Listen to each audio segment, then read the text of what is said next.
Pemirsa, jurnalisme investigasi kerap disebut sebagai puncak dari praktek jurnalistik, sebuah profesi yang menuntut keberanian, kebenaran, ketekunan, dan integritas. Namun, di tengah kemajuan teknologi dan derasnya arus informasi digital, muncul berbagai tantangan baru bagi para jurnalis yang berusaha mengungkap kebenaran. Hal ini yang menjadi fokus kajian mahasiswa program studi komunikasi dan penyiaran Islam Universitas Islam Negeri Sultan Maulana Hasanuddin Banten dalam sebuah makalah yang sudah dipaparkan oleh kelompok kemarin yang berjudul dengan analisis proses dan unsur penulis jurnalisme investigasi.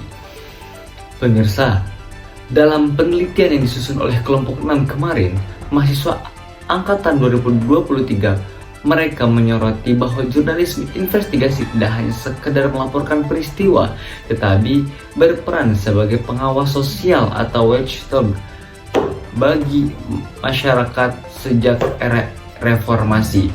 Praktik ini menjadi simbol perjuangan para pers Indonesia dalam menegakkan transparansi dan keadilan publik. Menuntut data, mereka kutip dari Aliansi Jurnalis Independen tahun 2023 tercatat sedikitnya 28 kasus kekerasan terhadap jurnalis investigasi di Indonesia. Sebagian besar terjadi saat meliput kasus korupsi dan isu lingkungan. Fakta ini menunjukkan bahwa di balik setiap laporan investigasi atau investigatif ada risiko besar yang dihadapi oleh para jurnalis demi kebenaran. Makalah yang kemarin sudah disampaikan oleh kelompok kemarin juga menjelaskan bahwa berita investigasi memiliki beberapa sifat utama, di antaranya independen, berbasis bukti, memiliki nilai bukti tinggi, serta menuntut proses riset panjang. Sifat-sifat inilah yang membedakan jurnalisme investigasi dari bentuk berita biasa seperti straight news atau feature. Penelitian ini mengelompokkan jurnalisme investigasi ke dalam 5 jenis utama: investigasi sosial, politik, ekonomi, lingkungan, dan kriminal. Misalnya, liputan Tempo tentang kasus korupsi EKTV atau Kompas TV dengan tayangan eksploitasi anak di tambang emas. Keduanya menjadi contoh nyata bagaimana media berperan membuka praktik penyimpanan yang tersembunyi dari publik. Selain membahas karakteristik, mahasiswa juga memaparkan 3 tahapan penting dalam proses jurnalisme investigasi. Yang pertama, praproduksi, yaitu riset awal, pemilihan isu, dan penelitian risiko sebelum liputan dilakukan. Yang kedua, produksi, di mana jurnalis mengumpulkan data melalui wawancara mendalam, observasi, serta analisis dokumen dan data digital.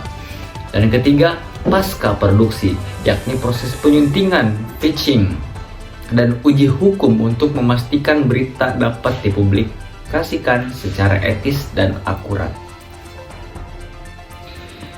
Hasil angket yang dilakukan terhadap 12 mahasiswa UIN Sultan Maulana Hasanuddin Banten juga menunjukkan kesadaran tinggi terhadap pentingnya teknologi digital dalam jurnalis investigasi. Lebih dari 80% responden menyatakan bahwa era digital membuka peluang baru melalui penggunaan data dan analisis peluang atau daring. Namun, di sisi lain, mereka juga mengakui adanya ancaman serius seperti disinformasi dan pelanggaran privasi. Salah satu penulis makalah menegaskan lemahnya pemahaman terhadap teknik investigasi di kalangan mahasiswa dan minimnya pelatihan lapangan masih menjadi kendala utama dalam pendidikan jurnalistik. Karena itu, mereka mendorong agar kurikulum komunikasi dan penyiaran Islam di perguruan UIN Sultan Maulana Hasanuddin Banten lebih menekankan pada praktik investigatif dan keamanan digital bagi calon para jurnalis masa depan. Melalui penelitian ini, mahasiswa berharap dunia akademik dapat berperan dalam memperkuat tradisi jurnalisme yang berintegritas dan berpihak pada kebenaran. Sebab di tengah derasnya arus informasi, masyarakat tetap membutuhkan jurnalis yang mampu menyikapkan fakta, bukan sekedar menyebar berita. Dari Serang, saya Sandy Setiawan dengan tim 2313328 di Sekilas Info.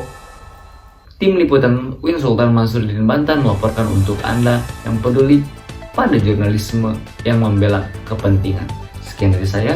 Assalamualaikum warahmatullahi wabarakatuh.